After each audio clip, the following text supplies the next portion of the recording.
বিকেএসএফ এবং সাগরিকা সমাজ উন্নয়ন সংস্থার অর্থ এবং কারিগরি সহযোগিতার মাধ্যমে কৃষি ইউনিট মৎস্য খাত প্রান্তিক চাষিদের জন্য মানসম্মত মাছের পোনা উৎপাদনে সহায়তা করে চলেছে।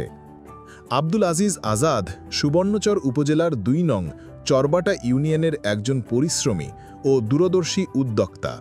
সাগরিকা সমাজ উন্নয়ন সংস্থার সহায়তায় তিনি মাছ চাষের মাধ্যমে ব্যক্তিগত ও সামাজিক উন্নয়নে অসামান্য অবদান রেখেছেন। তার উদ্যোগ স্থানীয় অর্থনীতিতে ইতিবাচক প্রভাব ফেলেছে এবং বহু মানুষের জীবিকা নির্বাহে সহায়তা করেছে।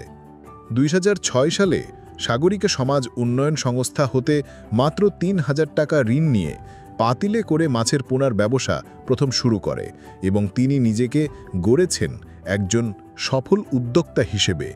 ২০২৪ সালে তিনি সংস্থা হতে ৬ লক্ষ টাকা ঋণ গ্রহণ করে ৮টি পুকুরের মাধ্যমে মাছের পোনা উৎপাদনের কাজ করেন, যার মোট আয়তন ৯৫০%।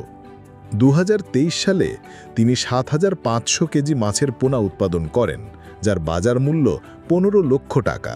২০২৫ সালের জন্য তার লক্ষ্যমাত্রা ৮৫০০ কেজি, যার আনুমানিক মূল্য ১৮ লক্ষ টাকা।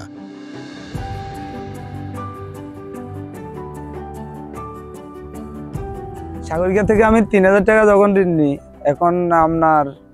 তখন আমার খুব ভয় হয় যে কিস্তি কই থেকে দিব। এখন ইনশাল্লাহ আমি সাগরিকা ৬ লাখ টাকা আমি ঋণ খাটাইতেছি।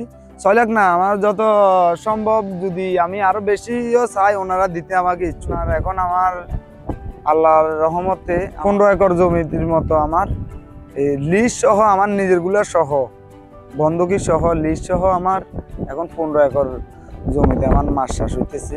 আমি কোনো বড় মাছ করি না, আমি শুধু রেণু চাষে করি। আমি রেণু উদ্যোক্তা।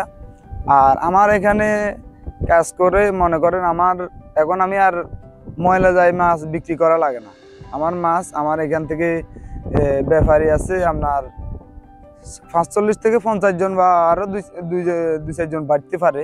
আমি পুরা লিস্ট নিই নাই, ৫০ জনে ধরেন আপনারা, ৫০ জন আমার ব্যাপারী আছে।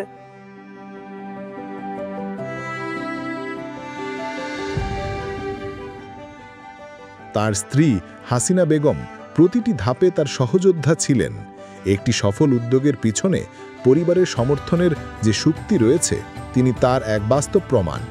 এই প্রকল্পের মাধ্যমে এলাকায় ৪৫ থেকে ৫০টি পরিবারের কর্মসংস্থান সৃষ্টি হয়েছে, যা স্থানীয় বেকারত্ব হ্রাস ও জীবিকার মানোন্নয়নে ভূমিকা রাখছে।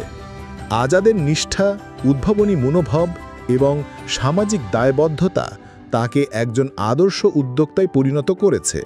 তার এই অবদানের স্বীকৃতি স্বরূপ সাগরিকা সমাজ উন্নয়ন সংস্থার পক্ষ থেকে সম্মাননা প্রদান তাকে অনুপ্রাণিত করবে এবং অন্যদেরও উদ্বুদ্ধ করবে।